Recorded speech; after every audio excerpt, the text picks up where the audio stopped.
ایک گھنے جنگل میں ہر طرح کے جانور اور پرندے رہا کرتے تھے۔ سبھی جانور مل کر رہا کرتے تھے۔ ان میں بہت بھائی چارہ تھا۔ جنگل کا راجا شیر اب بوڑھا ہو چکا تھا اور اس کی نسلیں بھی بہت کمزور ہو چکی تھیں، اور اس لیے اب وہ شکار کرنا لگ بھگ چھوڑ ہی چکا تھا۔ اسی لیے جنگل کے سبھی چھوٹے بڑے جانور نڈر ہو کر جنگل میں گھوما کرتے تھے، اور شیر زیادہ تر اپنے غار میں ہی پڑا ہوا سوتا رہتا تھا۔ اسی جنگل میں گوٹیا نام کا ایک گینڈا بھی رہا کرتا تھا۔ گوٹیا گینڈا بڑا ہی بدمعاش اور بدتمیز تھا۔ دوسرے جانوروں کو پریشان کرنے اور انہیں نقصان پہنچانے میں گینڈے کو بڑا مزہ آتا تھا۔ ایک دن کی بات ہے کہ ایک بھیڑ پیڑ کے نیچے بیٹھی ہوئی آرام سے کھانا کھا رہی تھی۔ تبھی وہاں پر گوٹیا گینڈا آ گیا اور بھیڑ سے کہنے لگا، اے بھیڑ، میں اکیلا بور ہو رہا ہوں، آؤ اور میرے ساتھ چھپن چھپائی کھیلو۔ بھیڑ نے کہا، گائے بھیا، میں ابھی کھانا کھا رہی ہوں، ابھی میں تمہارے ساتھ نہیں کھیل سکتی، تم کسی اور کے ساتھ کھیلو۔ بھیڑ کا انکار سن کر گینڈے کا پارا ہائی ہو گیا اور گینڈا کہنے لگا، ہیں، بھیڑ کی بچی، گھوٹیا کو نہ بولنے کی تیری ہمت کیسے ہوئی؟ ارے اب بھی میں تجھے اس جرم کی سزا دیتا ہوں۔ اور پھر گینڈے نے بھیڑ کو اپنے سینگ سے اٹھا کر زور سے زمین پر پٹک دیا۔ بھیڑ زمین پر گرتے ہی چاروں خانے چت ہو گئی اور گینڈا ہنستا ہوا وہاں سے چلا گیا۔ اسی طرح ایک دن کی بات ہے کہ ایک کوئل پیڑ کی ڈال پر بیٹھی ہوئی گھونسلے میں رکھے اپنے انڈوں کی دیکھ بھال کر رہی تھی۔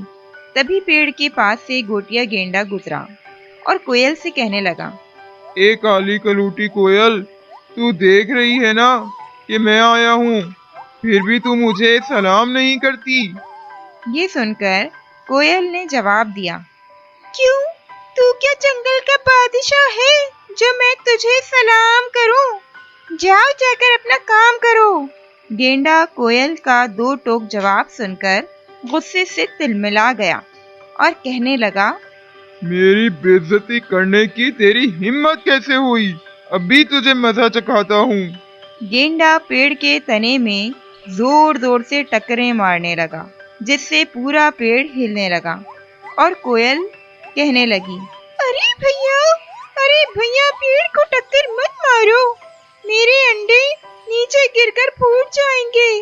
لیکن گینڈے نے کوئل کی ایک نہیں سنی اور لگاتار پیڑ کو ٹکریں مارنے لگا، اور پھر پیڑ کے ہلنے سے کوئل کے سارے انڈے نیچے زمین پر گر کر پھوٹ گئے۔ کوئل اپنے انڈوں کو دیکھ کر رونے لگی، ارے یہ کیا کیا؟ تمہارا ستیہ ناش ہو، تم نے میرے انڈے پھوڑ دیے۔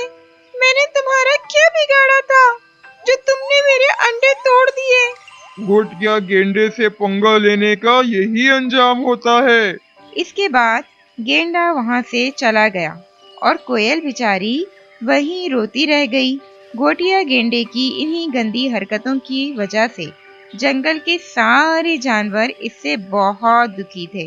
اسی لیے کچھ جانور گینڈے کی شکایت لے کر شیر کے پاس پہنچے اور شیر کو اس کی ساری حرکتوں سے آگاہ کیا، اور پھر ساتھ ہی ساتھ اسے سزا دینے کی التجا کی۔ بھیڑ کہنے لگی، مہاراج، گینڈے کی غنڈہ گردی سے سارے جانور پریشان ہیں، آپ اسے بلا کر مزہ چکھائیں۔ شیر نے کہا، میں تم سب کا درد سمجھ سکتا ہوں، لیکن میں کیا کروں؟ میں تو خود بوڑھا ہو چکا ہوں، مجھے تو اب صاف دکھائی بھی نہیں دیتا۔ اب تم ہی بتاؤ، ایسی حالت میں طاقتور گینڈے کو بھلا میں کیسے مار پاؤں گا؟ شیر کی مجبوری کو سمجھتے ہوئے سارے جانور واپس لوٹ گئے۔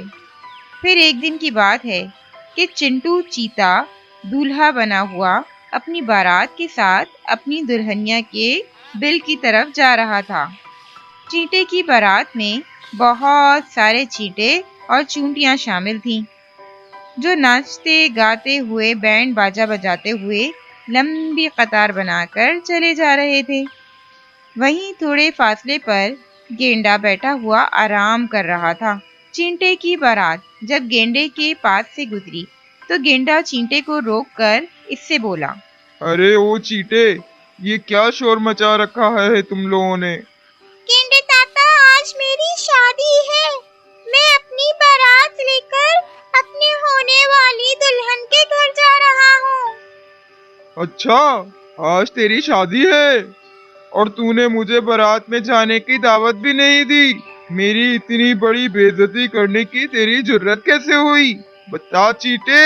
چیٹا گھبراتے ہوئے کہنے لگا، ارے تاتا، ہم تو ٹھہرے ننھے سے جانور اور آپ اتنے بڑے، بھلا میں آپ کو اپنی بارات میں کیسے لے جاتا؟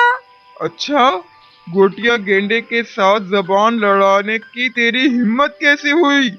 ٹھہر جا، ابھی تیری شادی کرواتا ہوں۔ گینڈا غصے سے لال پیلا ہو کر چوٹیوں کی بارات پر زور سے پھونک مارنے لگا۔ پھونک سے پوری بارات تتر بتر ہو گئی اور کئی سارے چینٹے ہوا میں اڑ کر زمین پر گر گئے، جس سے ان کے ہاتھ پیر ٹوٹ گئے۔ ہائے ہائے، مر گئے۔ چینٹا غصے میں آ گیا اور گینڈے سے کہنے لگا، گینڈے، ہم ننھے جانوروں کو چوٹ پہنچا کر آخر تجھے کیا مل گیا؟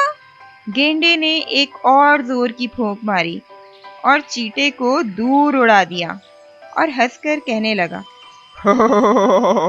گوٹیا گینڈے سے پنگا لینے والے کا یہی حال کرتا ہوں میں۔ اس کے بعد گوٹیا گینڈا وہاں سے چلا گیا اور چیٹا غصے سے تلملا کر رہ گیا۔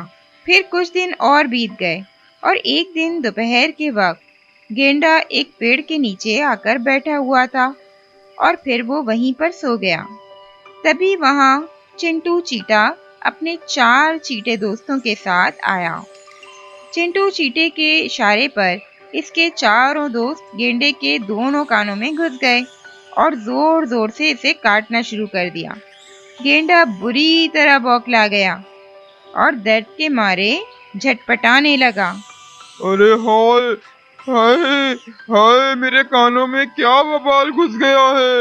ہائے، بہت تکلیف ہو رہی ہے، مجھے کوئی بچاؤ۔ ارے کوئی ہے؟ مجھے بچاؤ، کوئی تو مجھے بچاؤ۔ ہائے ہائے، میرے کان میں کون گھس گیا؟ گینڈے نے زور زور سے اپنے کان ہلائے، زمین پر لوٹ پوٹ ہوا، اس نے خوب اچھل کود مچائی، لیکن اس کے کانوں میں گھسے چیٹے کسی طرح بھی باہر نہیں نکلے۔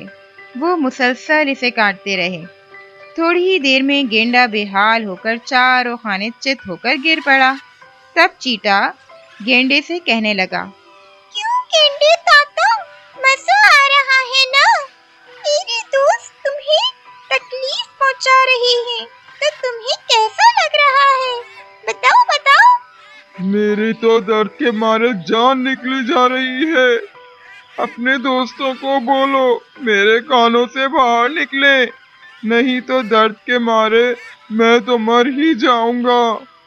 تم جب دوسرے جانوروں کو مارتے پیٹتے ہو، انہیں چھیڑتے ہو، تکلیف پہنچاتے ہو، تب تو تمہیں بڑا مزہ آتا ہے۔ اب خود کو تکلیف پہنچی تو نانی یاد آ گئی۔ چیٹے بھیا مجھے معاف کر دو۔ آج مجھے میری غلطی کا احساس ہو گیا ہے۔ میں قسم کھاتا ہوں آج کے بعد کسی جانور کو نہیں ستاؤں گا، سب کے ساتھ عزت سے پیش آؤں گا۔ اب تو بول دے اپنے دوستوں کو میرے کانوں سے نکل جائے۔ چیٹے نے گینڈے کو معاف کر دیا اور منہ سے زور کی سیٹی بجائی۔ چاروں چیٹے گینڈے کے کان سے باہر نکل آئے اور پھر وہاں سے چلے گئے، اور اس دن کے بعد سے گوٹیا گینڈے کا رویہ بالکل بدل چکا تھا۔ اب وہ جنگل میں بہت آرام اور پیار سے رہنے لگ گیا تھا۔ جنگل کے جانور بھی اس کے دوست بن چکے تھے۔ تو بچوں، اس کہانی سے ہمیں یہ سبق ملتا ہے، ہمیں اپنی طاقت کا استعمال کمزوروں کو ستانے کے لیے نہیں، ان کی مدد کرنے کے لیے کرنا چاہیے۔